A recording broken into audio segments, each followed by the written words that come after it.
The sky tore open when he was just 9. He didn't know what a drone was or why the ground shuddered before breakfast. His whole world was a small courtyard, a tin roof, and a little wooden toy his father had made for him. But that morning, the toy vanished. His mother was gone, and his world was choked with dust. Thousands of miles away, in a silent, air-conditioned office, a man clicked a button. He never heard the sound it made. He never saw the smoke. All he had were numbers, coordinates, and a report that read, "High-value target eliminated."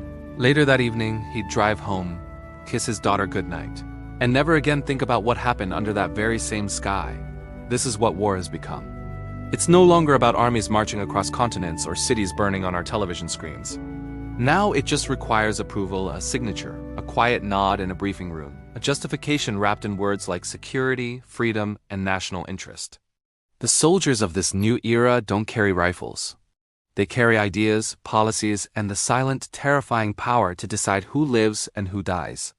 They are the architects. They work in glass buildings, speak in acronyms, and write in a language so clinical it could sterilize death itself. Operational necessity, targeted elimination, proportional response. To the untrained ear, these sound like words of control, of reason. But to those living beneath the drones, they are the vocabulary of disappearance. In the 21st century, the architecture of empire is invisible. It doesn't look like conquest or occupation. It looks like influence, like policy, like trade agreements. It looks like a handshake between a defense contractor and a senator, like a conference room in Washington where wars are projected, debated, and approved long before they ever begin. This modern empire doesn't raise flags, it raises budgets.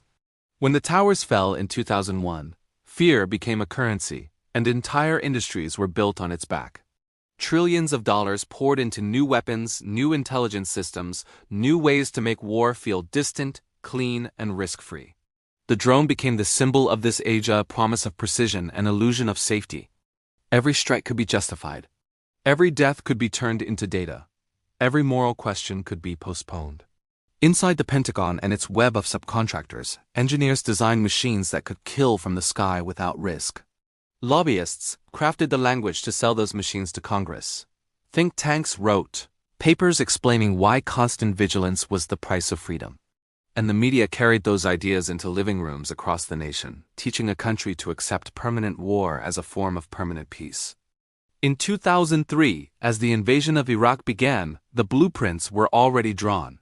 Shock and awe, they called it, a phrase that transformed utter devastation into a military strategy. Bombs fell like punctuation marks on a story that had been written long ago.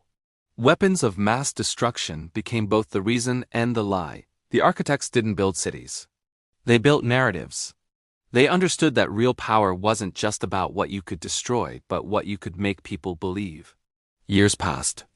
The promises of liberation faded into images of prisons, torture, and an endless grinding occupation. But the architects endured. They moved seamlessly from one administration to the next, from one war to the next, their resumes polished, their language unchanged. They never looked back. The blueprint was eternal. Eventually, the wars lost their names. Iraq, Afghanistan, Syria, Somalia, it all blurred into a single vague entity, the conflict, and the architects preferred it that way. Ambiguity is their armor. When there's no front line, there's no accountability. When the war never ends, neither does the funding. The military-industrial complex, once a stark warning from a departing president, became the quiet, steady heartbeat of the nation. It funded research, created jobs, and financed campaigns. It built entire towns. It made heroes out of CEOs and patriots out of investors. The architects knew that once war becomes business, peace becomes bad for the economy. They told themselves they were protecting democracy, and maybe, in a way, they believed it. The human mind has an infinite capacity for self-justification. If we don't lead, they'd say, someone worse will. It was a mantra, a shield, a prayer for men who feared irrelevance more than they feared remorse. Meanwhile, in the deserts and villages where the drones hummed overhead, people learned to live beneath an invisible threat. Children stopped pointing at the clouds. The sound of wings no longer meant birds. And when the bombs fell, the architects were in meetings discussing future strategies, drafting the next white paper on deterrence and containment. Of course, journalists chased the truth. Leaks appeared, reports surfaced, and stories of mistaken strikes and civilian deaths would bubble up. The architects would deny, then deflect, then reframe. Tragic, they'd say. Regrettable, but the system itself remained untouched. For every revelation there was a new justification and a new war already waiting in the wings. In this new empire, morality has become relative, and distance is the perfect anesthetic. The further the architects are from the battlefield, the easier it is to calculate collateral damage. They don't see faces, they see probabilities. In their charts and graphs, the human element disappears. One of them once said, "We don't kill people. We remove threats." It was meant to sound noble, efficient. But what happens when the definition of a threat keeps expanding, when it starts to include ideas, movements, even hope? The empire of the 21st century is built not on territory, but on perception. They don't conquer. They convince. They understand that every story needs a villain. And when one doesn't exist, one can always be created. The axis of evil, the rogue state, the terrorist cell. These are words sharper than steel, capable of justifying any act done in their shadow. And so, while bombs fall, speeches rise. Presidents talk of freedom, senators of security, corporations of opportunity. Every sentence is another brick in the edifice of empire. Every silence is the mortar holding it together. But empires, like all human creations, eventually begin to crack from within. Fatigue sets in. Questions arise. The architects grow old, their doctrines become outdated, their certainty is eroded by history. The wars they built to promise safety only deliver more chaos. The allies they armed turn their weapons elsewhere. And the young, those who have never known a world without war, begin to ask, who decided this? Some architects retire quietly, taking their medals into soft obscurity. Others write memoirs, offering reflections without apologies. They speak of complexity, hard choices, the burden of leadership. Few speak of guilt. Fewer still speak of conscience. And yet sometimes, in a private moment, even the most devout architect must wonder if they've lost sight of the original design.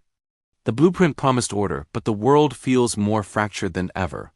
The machine they built now hums on without them, self-sustaining and unanswerable.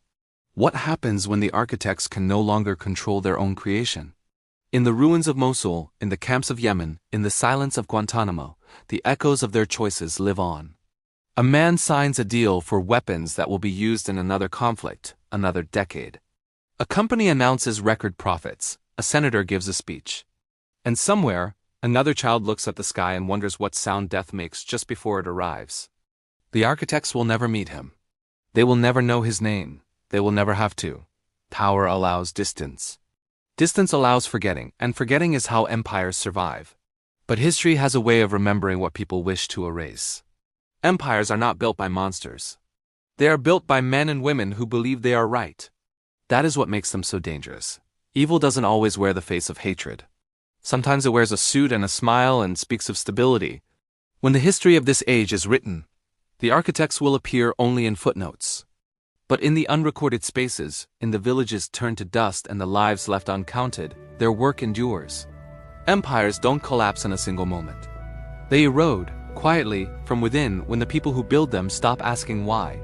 And when the architects forget the purpose of their design, all that remains is machinery without a conscience, power without a soul. So the story continues. Meetings are held, reports are drafted, and the hum of drones becomes the soundtrack of our century. But perhaps somewhere in that chain of command, one person will pause. Not to justify, not to defend, but to remember. To wonder whether progress built on perpetual war is progress at all. To quietly ask the one question that can undo all empires. What have we become? Thanks for watching. If this story made you think, please consider subscribing and sharing. It helps more than you know.